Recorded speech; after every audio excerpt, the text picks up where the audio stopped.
ಶ್ರೀ ಗುರುಭ್ಯೋ ನಮಃ. ನಿನ್ನೆ ಏನು ಮಾತಾಡ್ತಾ ಇದ್ವಿ? ಮಲ್ಲಣ್ಣನ ಹೆಂಡತಿ, ಮಲ್ಲಣ್ಣನ ಪ್ಲಾನ್ ಬಗ್ಗೆ ಗೊತ್ತಾಗುತ್ತ ಅವಳಿಗೆ. ಏನೋ ಒಟ್ನಲ್ಲಿ ನಾಳೆ ಆ ಪುಟಾಣಿ ಬಾಗಣ್ಣಂಗೆ ತೊಂದರೆ ಕೊಡೋದ್ರಲ್ಲಿ ಇದಾನೆ ನನ್ನ ಗಂಡ ಅಂತ. ಹಾಗಾಗಿ ಗಂಡ ಬೆಳಿಗ್ಗೆ ಎದ್ದು ಹೋಗ್ತಾ ಇರೋದನ್ನು ನೋಡ್ತಾಳೆ. ಇಲ್ದೇ ಇದ್ರೆ ಅವಳು ಅಷ್ಟೊತ್ತಿಗೆಲ್ಲ ಮನೆ ಸಾರ್ಸಕ್ ನಿಂತ್ಕೊಂಡ್ಬಿಡೋಳು ಬೆಳಿಗ್ಗೆ ಅಂಗಳ. ಆದ್ರೂ ಗಂಡಂಗ್ ಡೌಟ್ ಬರಬಾರ್ದು ಅನ್ಬಿಟ್ಟು ಇನ್ನ ಮಲ್ಕೊಂಡಂಗೆ ನಾಟಕ ಆಡ್ತಾ ಇರ್ತಾಳೆ. ಗಂಡ ದೂರದಲ್ಲಿ ಹೋಗ್ತಿದ್ರೆ ನೋಡ್ಬಿಟ್ಟು ಗಂಡ ಈ ಕಡೆ ಹೋಗ್ತಿದ್ದಂಗೆ ಆ ಕಡೆ ಪಾಪ ಎಲ್ಲಿ ಓಡ್ ಹೋಗ್ತಾಳವಳು. ವೆಂಕಮ್ಮನ ಹತ್ರನೇ ಬರ್ತಾಳೆ. ವೆಂಕಮ್ಮಂಗೇನ್ ಮನೆ ಇದೆಯಾ? ಅವಳು ನೋಡಿದ್ರೆ ಇದ್ದಿದ್ದು ಹನುಮಪ್ಪನ್ ಗುಡಿಲಿ. ಆ ಗುಡಿ ಬಿದ್ದೋಗಿತ್ತು ಪಾಪ. ಮೂರೇ ಗೋಡೆ ಅಂತೆ ಆ ಗುಡಿಗೆ. ಅಲ್ಲಿ ಒಂದ್ ಕಡೆ ಮೂಲೆಯಲ್ಲಿ ವೆಂಕಮ್ಮ 4 ಜನ ಮಕ್ಕಳ ಜೊತೆಗೆ. ಮೊದಲನೇವನು ಬಾಗಣ್ಣ, ಎರಡನೇವನು ದಾಸಪ್ಪ, ಮೂರನೇವನು ಸೀನಪ್ಪ, ನಾಲ್ಕನೇ ಅವನೇ ರಂಗಪ್ಪ. ಅಷ್ಟು ಪುಟಾಣಿ. ರಂಗಪ್ಪ ಅಂತೂ ತುಂಬಾ ಪುಟಾಣಿ ಮಗು. ಅಷ್ಟು ಪುಟಾಣಿ ಇದ್ದಿದ್ದು ಅಷ್ಟು ಜನ ಪಾಪ ಸಂಸಾರ ಸಾಗಿಸ್ತಾ ಇದ್ರು. ಏನ್ ಅವಳ ಆಸ್ತಿಯಲ್ಲಿ? ಒಂದೆರಡು ಒಡಕ್ ಡಬ್ಬಿ, ಮಣ್ಣಿನ ಪಾತ್ರೆ. ಅಡ್ಗೆ ಮಾಡ್ತಾ ಇದ್ದಿದ್ ನೋಡಿದ್ರೆ ಗುಡಿ ಮುಂಭಾಗದಲ್ಲಿ ಒಂದು ಕಲ್ಲಿಟ್ಕೊಂಡು ಅಲ್ಲೇ ಒಲೆ ತರ ಮಾಡ್ಕೊಂಡು ಅಡ್ಗೆ ಮಾಡ್ತಾ ಇದ್ಲು. ವೆಂಕಮ್ಮ ಬೆಳಿಗ್ಗೆ ಎದ್ದು ಕಸ ಗುಡಿಸ್ತಾ ಇದ್ದಾಳೆ. ಮಲ್ಲಣ್ಣನ ಹೆಂಡತಿ ಓಡ್ ಬಂದಿದ್ ನೋಡಿ ಉಬ್ಸ ಬಿಡ್ತಾ ಇದ್ದಾಳೆ. ಹೆದರಿಕೆ ಆಗೋಯ್ತಂತೆ ವೆಂಕಮ್ಮಂಗೆ. ಪಾಪ ಇವಳು ಕೇಳೋದ್ ನೋಡಿ ಮಲ್ಲಣ್ಣನ ಹೆಂಡತಿ ಒಂದೊಂದು ಮಾತುಗಳು ಕೂಡ ತುಂಬಾ ಯೋಚನೆ ಮಾಡ್ಬೇಕಾಗಿರೋದು. ವೆಂಕಮ್ಮ, ನಿನ್ ಮಗ ಬಾಗಣ್ಣ ಆಗ್ಲೇ ಪೂಜೆಗೆ ಹೋಗ್ಬಿಟ್ನಾ ಅಂತ ಕೇಳ್ತಾಳೆ. ಆದ್ರೆ ಪೂಜೆ ಸಂಧ್ಯಾ ವಂದನೆಗೆ ಅವಳಿಗೆ ವ್ಯತ್ಯಾಸ ಗೊತ್ತಿಲ್ಲ. ವೆಂಕಮ್ಮ ಏನ್ ಅನ್ಕೋತಾಳೆ, ಇಲ್ಲಮ್ಮ ಇನ್ನ ಪೂಜೆಗೆ ಬರೋದು ಸ್ವಲ್ಪ ಹೊತ್ತಾಗತ್ತೆ ಅಂತ ಹೇಳ್ತಾಳೆ. ಅಂದ್ರೆ ಬಾಗಣ್ಣ ಸಂಧ್ಯಾ ವಂದನೆ ಮುಗಿಸ್ಕೊಂಡು ಹನುಮಪ್ಪನ್ ಗುಡಿಗೆ ಬಂದು ಪೂಜೆ ಮಾಡ್ತಾ ಇದ್ದ ಹನುಮಪ್ಪಂಗೆ. ಇವಳಿಗೆ ಈಗ ಬಾಗಣ್ಣ ಹೋಗಿರೋದು ಸಂಧ್ಯಾ ವಂದನೆಗೆ. ಅದು ಇವಳಿಗೆ ಡಿಫ್ರೆನ್ಸ್ ಗೊತ್ತಾಗಿಲ್ಲ, ಸಂಧ್ಯಾ ವಂದನೆ ಯಾವುದು ಪೂಜೆ ಯಾವುದು ಅಂತ. ಅದಕ್ಕೆ ಮತ್ತೆ ಏನ್ ಕೇಳ್ತಾಳೆ, ಅಲ್ಲ ಹಾಗಾದ್ರೆ ಬಾಗಣ್ಣ ಎಲ್ಲೋದ ಅಂತ ಕೇಳ್ತಾಳೆ. ಅದಕ್ಕೆ ವೆಂಕಮ್ಮ ಹೇಳ್ತಾಳೆ, ಸಂಧ್ಯಾ ವಂದನೆಗೆ ಅಂತ ಅರಳಿ ಮರದ ಹತ್ರ ಹೋಗಿದ್ದಾನೆ ಅಂತ. ಅಂದ್ರೆ ಅವಳಿಗೆ ಡಿಫ್ರೆನ್ಸ್ ಗೊತ್ತಿಲ್ಲ. ಸಂಧ್ಯಾ ವಂದನೆ ಅಂದ್ರೆ ಏನು, ಪೂಜೆ ಅಂದ್ರೆ ಏನು. ಒಟ್ನಾಗ ಅವಳು ಎಲ್ಲಾನು ಪೂಜೆನೆ ಅವಳಿಗೆ. ಆಯ್ತು. ಅದಕ್ಕೆ ಅವಳು ಏನ್ ಮಾಡ್ತಾಳೆ, ಆ ಮೂಮೆಂಟ್ ಅಲ್ಲಿ ಅವಳಿಗೆ ಡಿಫ್ರೆನ್ಶಿಯೇಷನ್ ತಿಳ್ಕೊಳೋ ಅಂತ ಅಗತ್ಯ ಇಲ್ಲ. ಅದಕ್ಕೆ ಅವಳು ತಕ್ಷಣ ಬೇಗ ಬೇಗ ಬೇಗ ಬೇಗ ಹೇಳ್ತಾಳಂತೆ, ನಿನ್ನ ಮಗನ್ ತಪಸ್ಸನ್ನ ಕೆಡಿಸ್ಬಿಟ್ಟು ಪೂಜೆನ ಧ್ವಂಸ ಮಾಡೋದಿಕ್ಕೆ ಅಂತ ನಮ್ಮ ಯಜಮಾನ್ರು ತುಂಬಾ ಕೋಪದಿಂದ ಹೋಗಿದ್ದಾರೆ. ನೀರನ್ನ ಚೆನ್ನಾಗಿ ಮರಳಿಸಿ ಅಂದ್ರೆ ಕುದಿಸಿ ಅಂತ ಚೆನ್ನಾಗಿ ಬಾಯ್ಲ್ ಮಾಡಿಸಿ ಆ ಕಂದನ್ ಮೇಲೆ ಚೊಲ್ಲೋ ಯೋಚನೆ ಇದೆ ಅವ್ರದ್ದು. ಅನ್ಯಾಯವಾಗಿ ನಿನ್ ಮಗ ಸತ್ ಹೋಗ್ತಾನಮ್ಮ, ಬೇಗ ಜನಗಳನ್ನ ಕರ್ಕೊಂಡ್ ಬಾ, ನಿನ್ ಮಗನ್ನ ಉಳಿಸ್ಕೋ ತಾಯಿ ಅಂತ ಹೇಳ್ತಾಳೆ. ಮಲ್ಲಣ್ಣನ ಹೆಂಡತಿ ಒಂದೇ ಉಸಿರಿಗೆ ಹಿಂಗ್ ಹೇಳ್ದಾಗ ವೆಂಕಮ್ಮ ಪಾಪ ಬೆಳಿಗ್ಗೆ ಏನಾಗಿರ್ಬೇಡ ಅವಳ ಕತೆ, ತತ್ತರ್ಸ್ ಹೋಗ್ಬಿಡ್ತಾಳಂತೆ. ಮಲ್ಲಣ್ಣ ಹಣವಂತ, ಜಾಸ್ತಿ ದುಡ್ಡಿದೆ, ರಿಚ್ ಪರ್ಸನ್ ಅವನು. ಅವನು ವಿರುದ್ಧ ಬನ್ನಿ, ಅವನು ಏನೋ ಮಾಡ್ತಾ ಇದ್ದಾನೆ ನನ್ನ ಮಗಂಗೆ, ನೀವೆಲ್ಲ ಬನ್ನಿ ಅಂದ್ರೆ ಊರಲ್ಲಿ ಯಾರು ಬರ್ತಾರೆ? ಅದು ಇಷ್ಟು ಬೆಳ್ಳಂಬೆಳಿಗ್ಗೆ ಎಲ್ರು ಮಲ್ಕೊಂಡಿರೋ ಟೈಮು. ಆ ಟೈಮಲ್ಲಿ ಇವಳು ಕರೆದ್ರೆ ಪಾಪ ಈ ಬಡವು ಯಾರು ಬರ್ತಾರೆ? ಅದಕ್ಕೆ ಅವಳಿಗೆ ತುಂಬಾ ತಾಯಿ ಅಲ್ವಾ ಅವಳು, ತುಂಬಾ ಚಿಡ್ ತುಂಬಾ ಚಡಪಡಾಯಿಸ್ಬಿಡ್ತಾಳಂತೆ. ತಕ್ಷಣ ಒಂದು ಉಪಾಯ ಹೊಡಿಯುತ್ತೆ. ಎಲ್ಲಿ ಓಡ್ತಾಳವಳು? ಗುಂಡಪ್ಪನ ಮನೆಗೆ ಓಡ್ತಾಳೆ. ಶಾನ್ಭೋಗ್ ಗುಂಡಪ್ಪನವರು ಅವರೇನೆ ಪಾಪ ಈ ಬಾಗಣ್ಣಂಗೆ ತುಂಬಾ ಅಬಾಗ ಬಚ್ಚ ಇವನು ಅನ್ಬಿಟ್ಟು, ಪಾಪ ಏನು ಇಲ್ವಲ್ಲ, ಗತಿ ಇಲ್ಲ ಅಲ್ಲ, ತಂದೆ ಬೇರೆ ತೀರೋಗಿದ್ರು ಇವಂದು. ಅದಕ್ಕೆ ಆ ಮಗುಗ್ ಉಪನಯನ ಮಾಡಿದವ್ರು ಇವ್ರ ಮಗನ್ ಜೊತೆನೆ. ಅದಕ್ಕೆ ಇಬ್ರು ಬಂದು ತಕ್ಷಣ ಎರಡೆರಡು ಹೆಂಗುಸ್ರು, ಒಂದು ಮಲ್ಲಣ್ಣನ ಹೆಂಡತಿ, ಇನ್ನೊಂದು ವೆಂಕಮ್ಮ, ಇಬ್ರು ಬಂದು ಹೇಳಿದ್ದು ಹೊಡ್ತಕ್ಕೆ ಅವ್ರಿಗೆ ಶಾಕ್ ಆಗ್ಬಿಡುತ್ತಂತೆ. ಮಲ್ಲಣ್ಣನ ಸ್ವಭಾವ ಅವ್ರಿಗೆ ಗೊತ್ತಿರುತ್ತೆ, ಯಾರು ಏನ್ ಹೇಳಿದ್ರು ಕೇಳೋನಲ್ಲ ಅವನು ಅನ್ನೋದು ಇವ್ರಿಗೆ ಆಲ್ರೆಡಿ ಅನುಭವಕ್ಕೆ ಬಂದಿರುತ್ತೆ, ಎಕ್ಸ್ಪೀರಿಯನ್ಸ್ಗೆ. ಏನ್ ಮಾಡ್ಬೇಕಾಗಾದ್ರೆ ಅಂತ ಯೋಚನೆ ಮಾಡಿ ಏನ್ ಮಾಡ್ತಾರೆ, ಅವ್ರ ಮನೇಲಿ ಒಂದಷ್ಟು ಜನ ಕೆಲಸದವ್ರು ಇರ್ತಾರೆ. ಆ ಕೆಲಸದವ್ರು ಇದ್ದಾಗ ಇವ್ರು ಕರಿತಾರಂತೆ, ಏ ರಾಮಣ್ಣ ಭೀಮಣ್ಣ ಬನ್ರೋ, ಊರ್ ಹೊರಗಡೆ ಬಾವಿ ಹತ್ರ ನಮ್ ಮಲ್ಲಣ್ಣ ಹೋಗಿ ಹೋಗಿ ವೆಂಕಮ್ಮನ್ ಮಗನ್ನ ಚಚ್ಚಾಕೋದಕ್ಕೆ ಹೋಗಿದ್ದಾನೆ ಅಂತ ಕರೀತಾರಂತೆ.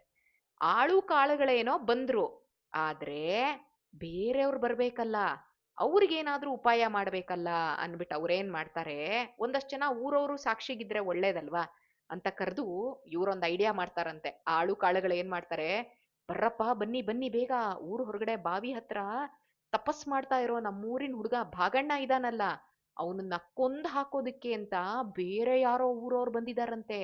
ನೆನ್ನೆ ಹಾವು ಸುತ್ಕೊಂಡ್ರು ಎದ್ದೋಳ್ಲಿಲ್ವಲ್ಲ ಆ ಭಕ್ತ ಬಾಗಣ್ಣ ಅವನು, ಅವನನ್ನ ಕೊಲ್ದಂಗೆ ಇವ್ರು ಬಿಡಲ್ಲ, ನಮ್ಮೂರನ್ ಹುಡುಗನ್ನ ಪ್ರಾಣ ಉಳಿಸ್ಕೊಳ್ಳೋಣ ಬನ್ರಿ ಬನ್ರಿ ಅಂತ ಬೀದಿಲಿರೋರ್ನೆಲ್ಲ ಕರೀತಾರಂತೆ. ಹಾವು ಸುತ್ಕೊಂಡ್ರು ಏಳದೇ ಇರೋ ಹುಡುಗ ಅಲ್ವಾ ಅವನು. ನಿನ್ನೆ ತಾನೇ ಇದ್ರ ಬಗ್ಗೆ ಡಿಸ್ಕಷನ್ ಆಗಿತ್ತು ಊರಲ್ಲಿ. ಅದಕ್ಕೆ ಅವ್ರಿಗೆಲ್ಲ ಒಂಥರ ಆ ಹುಡುಗನ ಮೇಲೆ ಒಳ್ಳೆ ಮರ್ಯಾದೆ ಇತ್ತಂತೆ. ಅಂತ ತಪಸ್ವಿ ನಮ್ಮ ಊರಲ್ಲಿ ಇದ್ರೆ ಒಳ್ಳೆ ಮಳೆ ಬೆಳೆ ಬರುತ್ತೆ ಅನ್ಕೊಂಡು ಅವರೆಲ್ಲ ಯೋಚನೆ ಮಾಡಿದ್ರಂತೆ. ತಕ್ಷಣ ಯಾರೋ ಬೇರೆ ಊರವ್ರು ಬಂದ್ಬಿಟ್ಟು ನಮ್ಮೂರಿನ ಹುಡುಗನ್ನ ಹೊಡೆಯೋದಕ್ ಬಂದಿದ್ದಾರೆ ಅಂದ್ರೆ ಏನ್ ಮಾಡ್ತಾರೆ, ಗುಂಪು ಮಾಡ್ಕೊಂಡು ಗುಂಡಪ್ಪನವ್ರ ಜೊತೆಗೆ ಹೋಗ್ತಾರೆ ಅಲ್ಲಿ. ಜನ ಎಲ್ಲ ಹೋಗಿ ನೋಡಿದ್ರೆ ಏನು, ಬೇರೆ ಊರವ್ರೆಲ್ಲ ಬಂದಿರೋದು, ಅವ್ರೂರ್ ಮಲ್ಲಣ್ಣನೇ ಭಯಂಕರವಾಗಿ ನಿಂತು ಬಿಟ್ಟಿದ್ದಾನೆ. ಕೈಯಲ್ಲಿ ಒಂದು ಬಿಂದಿಗೆ ಹಿಡ್ಕೊಂಡಿದ್ದಾನೆ. ಆ ಬಿಂದಿಗೆಯಿಂದ ಹೊಗೆ ಬರ್ತಾ ಇದೆ. ಅದ್ರ ತಳ ಅವನಿಗೆ ಮುಟ್ಟಕ್ಕಾಗತ್ತಾ? Bottom base. ಅದಕ್ಕೆ ಅವನೇನ್ ಮಾಡ್ತಾನೆ, ಬಟ್ಟೆ ಸುತ್ತಿ ಇಟ್ಕೊಂಡಿರ್ತಾನಂತೆ. ಆ ಜನನ್ ನೋಡಿ ಅವನಿಗೇನು ಹೆದರಿಕೆ ಆಗ್ಲಿಲ್ಲ ಮಲ್ಲಣ್ಣಂಗೆ. ಎಲ್ಲ ಅವನೂರವ್ರೆ ಅಲ್ವಾ, ಅವನಿಗೆ ಗೊತ್ತು. ಅದಕ್ಕೆ ಮಲ್ಲಣ್ಣ ಹೇಳ್ತಾನಂತೆ, ಯಾರು ಹತ್ರ ಬರಬೇಡಿ. ಈ ಹುಡುಗನ್ ಠಕ್ಕತನ ಅಂದ್ರೆ ಇವನೇನ್ ಆ ನಾಟಕ ಆಡ್ತಾ ಇದ್ದಾನೆ ಅದ್ರನ್ನ ನಾನ್ ಬಯಲಿಗೆಳಿತೀನಿ. ಕಳ್ಳ ಇವನು. ನಾನ್ ಬಂದಾಗ ಎದ್ ನಿಂತ್ಕೊಂಡಿದ್ದ, ಸಣ್ಣ ಸೌಂಟಿಂದ ಸ್ವಲ್ಪನೇ ನೀರ್ ಕುಡ್ದ, ತಾನೇ ಸುತ್ತ ಹಾಕೊಂಡ, ಸುತ್ತ ನೀರನ್ನೆಲ್ಲ ಚೊಲ್ಕೊಂಡ, ಅವನ್ ಮೈಯನ್ನೆಲ್ಲ ಮುಟ್ಕೊಂಡ, ಸುಮ್ಮನೆ ಸ್ವಲ್ಪ ಹೊತ್ತು ಹಂಗೆ ನಿಂತಿದ್ದ. ಈಗ ತಾನೇ ಕೂತ್ಕೊಂಡಿದ್ದಾನವನು. ನಾನ್ ಇವನು ಕೂಗ್ ಹೇಳಿದೀನಿ, ನೀನ್ ಉತ್ತರ ಕೊಡದೇ ಇದ್ರೆ ಬಿಸ್ನೀರ್ ಚೊಲ್ಬಿಡ್ತೀನಿ ಅಂತ ಹೆದರ್ಸಿದೀನಿ. ಆದ್ರೂ ಈ ಕಳ್ಳ ನನ್ನ ನೋಡ್ತಾನೆ ಇಲ್ಲ. ಇಲ್ಲೇ ಒಲೆ ಹಚ್ಚಿ ನೀರ್ ಕಾಯಿಸ್ತಾ ಇದ್ದೆ, ಆದ್ರೂ ಕೂಡ ಸುಮ್ಮನೆ ಕೂತಿದ್ದಾನೆ ಕಳ್ಳಂತರ. ನೋಡ್ದೆ ಬಿಡ್ತೀನಿ ಈಗ ಇವನ್ ತಪಸ್ ಏನು ಅಂತ. ಈ ಕಳ್ಳ ಇಷ್ಟೊಂದ್ ತಪಸ್ ಮಾಡ್ತಾ ಇದ್ದಿದ್ರಿಂದಾನೆ ಹಾವ್ಗೆ ಸಿಟ್ಟು ಬಂದ್ಬಿಟ್ಟು ನೆನ್ನೆ ಇವನನ್ನ ಸುತ್ಕೊಂಡಿದ್ದು. ಹಾವೇ ಬಂದು ವಾರ್ನಿಂಗ್ ಕೊಟ್ಟಿದೆ, ಎಚ್ಚರಿಕೆ. ಅಂದ್ರೂ ಈ ಕಳ್ಳ ಅವನ ಆಟನ್ ಮುಂದುವರಿಸ್ತಾ ಇದ್ದಾನೆ. ಇವನನ್ನ ಹಿಂಗೆ ಬಿಟ್ರೆ ನಾಳೆ ಹಾವುಗಳೆಲ್ಲ ಮನೆಗ್ ಬಂದ್ಬಿಡುತ್ತೆ. ಅದನ್ನ ತಪ್ಸೋದಕ್ಕೆ ಅಂತಾನೆ ನಾನು ಇಲ್ಲಿಗೆ ಬಂದಿದ್ದೀನಿ. ಗ್ರಾಮಕ್ಕೆ ಹಿತ ಆಗ್ಬೇಕು, ಗ್ರಾಮಕ್ಕೆ ಕ್ಷೇಮ ಆಗ್ಬೇಕು, ಅದಕ್ಕೋಸ್ಕರ ನಾನು ಹಿಂಗ್ ಮಾಡ್ತಾ ಇದ್ದೀನಿ. ಯಾರಾದ್ರೂ ಅಡ್ಡಿ ಬಂದ್ರೆ ಅವ್ರ ಮೇಲೆನೆ ಈ ಬಿಸ್ನೀರಿನ ಚೊಲ್ಬಿಡ್ತೀನಿ ನೋಡ್ಕೊಳ್ಳಿ, ಹುಷಾರ್ ಅಂತ ಹೇಳ್ತಾನಂತೆ. ಆಗ ಊರವ್ರ ಕ್ಷೇಮದ ಬಗ್ಗೆ ಇವನ್ ಮಾತಾಡ್ದ ಅಂತಾನೋ ಅಥವಾ ಕೈಯಲ್ಲಿ ಬಿಸ್ನೀರ್ ಹಿಡ್ಕೊಂಡಿದ್ದ ಅಂತಾನೋ ಜನ ಯಾರು ಮುಂದೆನೆ ಬರ್ಲಿಲ್ವಂತೆ, ದೂರದಲ್ಲೇ ನಿಂತ್ಕೊಂಡ್ಬಿಟ್ರು. ಆದ್ರೆ ಗುಂಡಪ್ಪ ಮಾತ್ರ ಧೈರ್ಯವಾಗಿ ಮಾತಾಡ್ತಾರಂತೆ.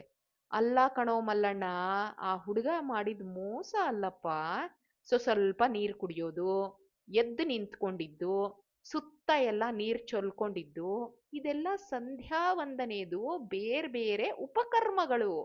ಪೂಜೆ ಸಂಧ್ಯಾ ವಂದನೆದೆ ಪಾರ್ಟ್ ಇದು. ಈಗ ಸೂರ್ಯ ಕಾಣಿಸ್ಕೊತಾ ಇದ್ದಾನಲ್ವಾ, ಅದಕ್ಕೆ ಕೂತ್ಕೊಂಡು ಗಾಯತ್ರಿ ಮಂತ್ರ ಮಾಡ್ತಾ ಇದ್ದಾನೆ. ಇದರಲ್ಲಿ ಮೋಸ ಇಲ್ಲಪ್ಪ, ಪೂರ್ವ ಜನ್ಮದ ಪುಣ್ಯ. ಇವನಿಗಿಷ್ಟು ಚಿಕ್ಕ ವಯಸ್ಸಿಗೆನೆ ಆ ಗಾಯತ್ರಿ ಮಂತ್ರ ಒಲಿದಿದೆ. ಅವನ್ ಪಾಡಗ್ ಅವನ್ ಪೂಜೆ ಮಾಡ್ಕೊತಾ ಇದ್ರೆ ನಿನಗ್ಯಾಕೋ ಸಿಟ್ಟು ಮಾಡ್ಕೋತಾ ಇದ್ಯಾ ಅಂತ ಹೇಳಿದ್ರೆ ಮಲ್ಲಣ್ಣಂಗೆ ಗುಂಡಪ್ಪ ಅವ್ರನ್ನ ನೋಡಿ ಮತ್ತೂ ಸಿಟ್ಟು ಬಂದ್ಬಿಡ್ತಂತೆ.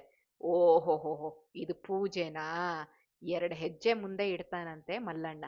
ಅವನ ಹಿಂದ್ಗಡೆ ಬಾಗಣ್ಣ ಇರ್ತಾನೆ, ಅವನಿಗೇನು ಗೊತ್ತಿಲ್ಲ. ಅವನ್ ಪಾಡಗವನು ಕೈಯನ್ನ ಬಟ್ಟೆಯಲ್ಲಿ ಮುಚ್ಕೊಂಡು ತಣ್ಣಗ್ ಕೂತಿದ್ದಾನೆ. ಬಟ್ಟೆನ ಯಾಕೆ ಮುಚ್ಕೊಂಡಿದ್ದಾನೆ? ಗಾಯತ್ರಿ ಪುರಶ್ಚರಣೆ ಮಾಡ್ತಾ ಇದ್ದಾನ ಅವನು, ಆಯ್ತಾ? ಗಾಯತ್ರಿ ಮಂತ್ರದ ಪುರಶ್ಚರಣೆ ಪ್ರಭಾವದಿಂದ ಮುಖದಲ್ಲಿ ಒಳ್ಳೆ ತೇಜಸ್ಸಂತೆ ನಮ್ ಬಾಗಣ್ಣಂಗೆ.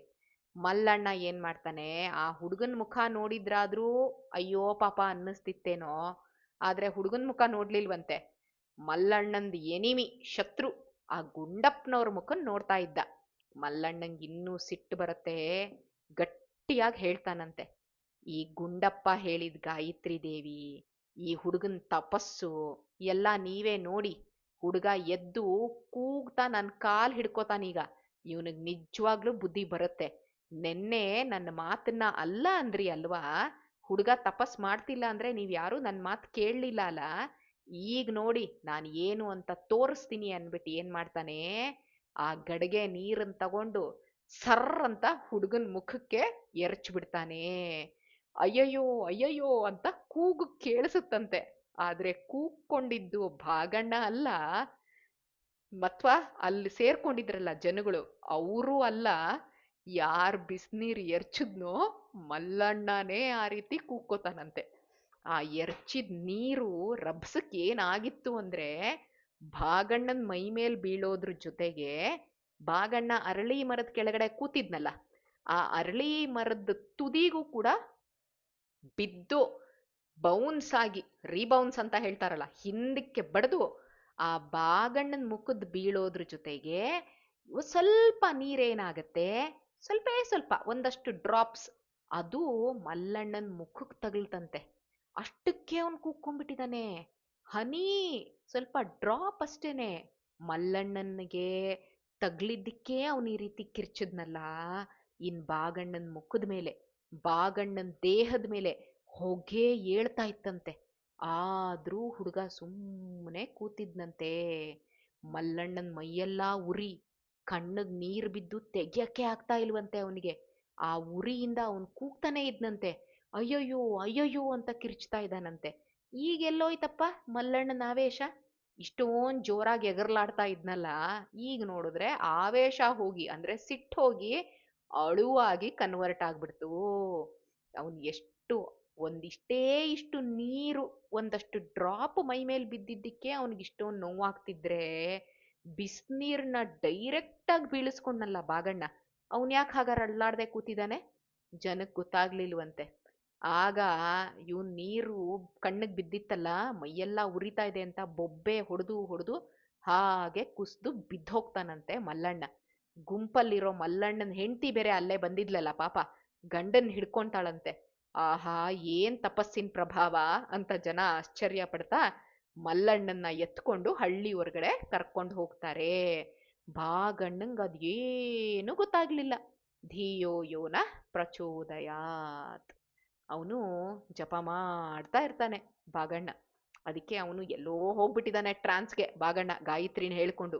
ಏನ್ ನಡೀತಾ ಇದೆ ಅಕ್ಕಪಕ್ಕ ಅನ್ನೋದು ಅವನಿಗೇನು ಗೊತ್ತಾಗ್ತಾ ಇಲ್ಲ. ಪ್ರಾಣ ಅಪಾನ ವ್ಯಾನ ಉದಾನ ಸಮಾನ ಎಲ್ಲಾ ಕಡೆ ಒಂದೇ ರೂಪ. ಒಳಗಡೆ ಹೊರಗಡೆ ಮೇಲೆ ಕೆಳಗಡೆ ಭಗವಂತನ ರೂಪ ಚಿಂತನೆ ಮಾಡ್ತಾ ಇದ್ದಾನೆ. ಲೌಕಿಕವಾಗಿ ಅವನಿಗೇನು ಗೊತ್ತಾಗ್ತಾ ಇಲ್ಲ.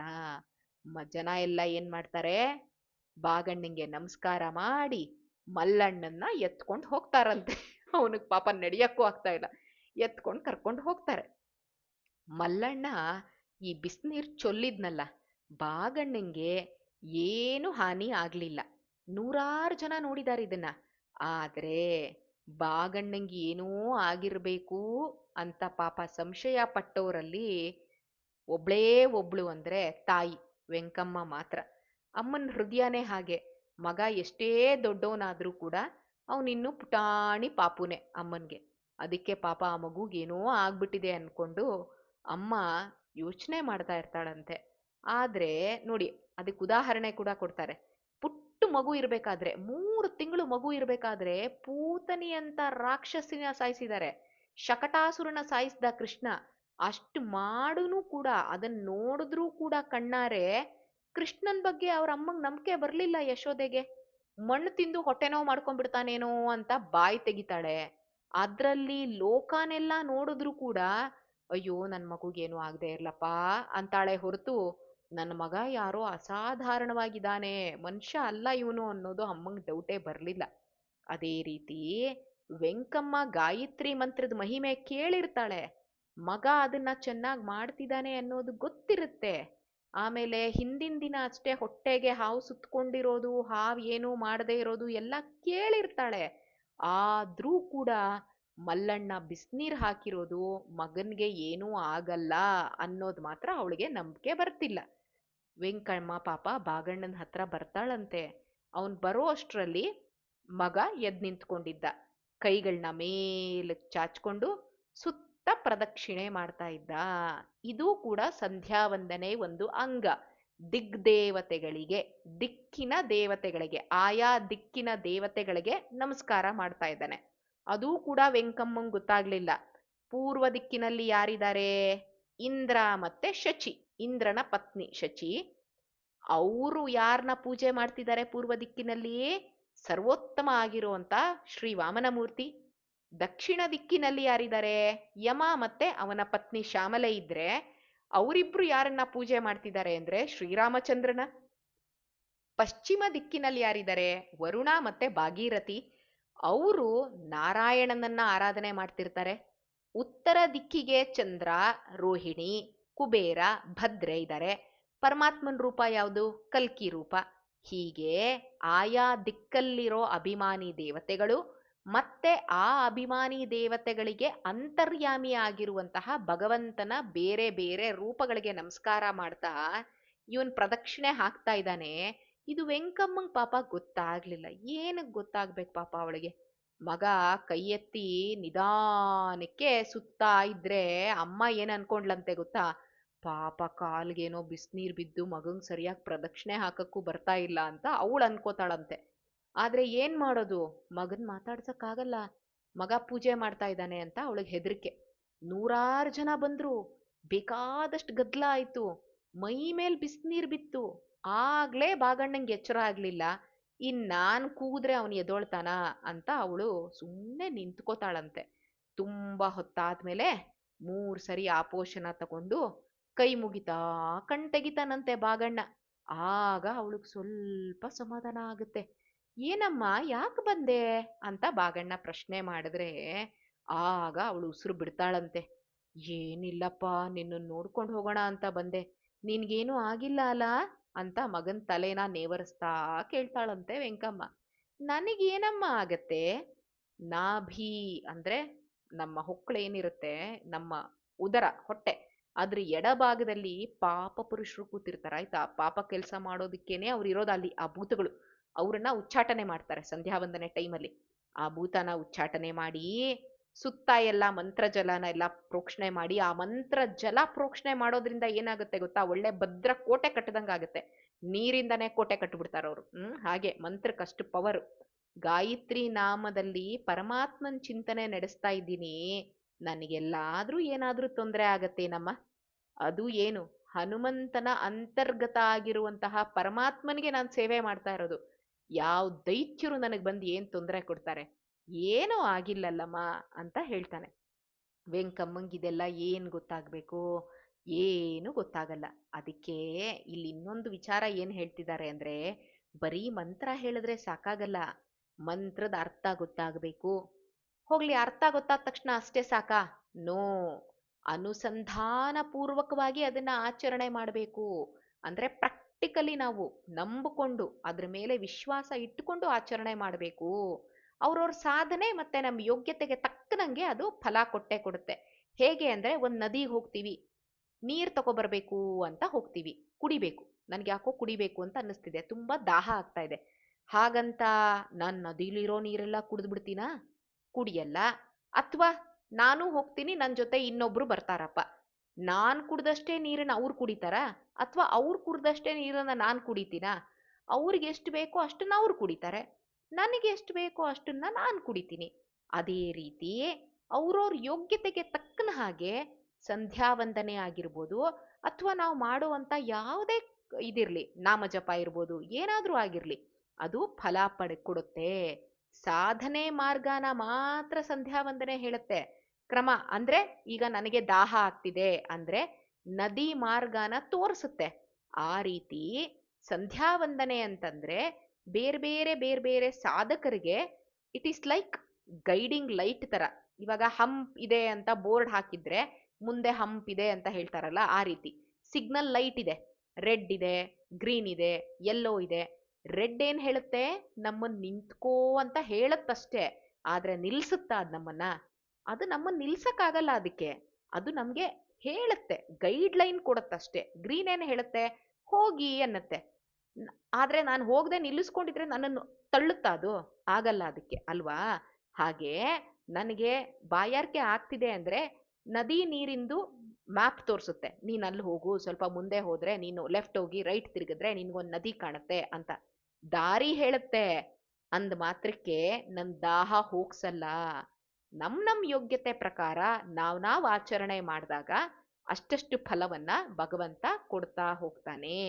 ವೆಂಕಮ್ಮಂಗೆ ಈ ಲೆವೆಲ್ ಹೋಗ್ಬಿಟ್ಟಿದ್ದಾನೆ ನನ್ನ ಮಗ ಅಂತ ಗೊತ್ತೇ ಇಲ್ಲ ಪಾಪ ಅವಳಿಗೆ. ಏನ್ ಗೊತ್ತಾಗತ್ತ ಅವಳಿಗೆ? ಮಗ ಇನ್ನ ಮಗ ಅಂತಾನೆ ಅನ್ಕೊಂಡಿದ್ದಾಳೆ. ಮಗನ್ ಮೈಯೆಲ್ಲ ಮುಟ್ತಾಳಂತೆ, ಮಗನ್ ತಲೆ ಎಲ್ಲ ನೇವರಿಸ್ತಾಳಂತೆ.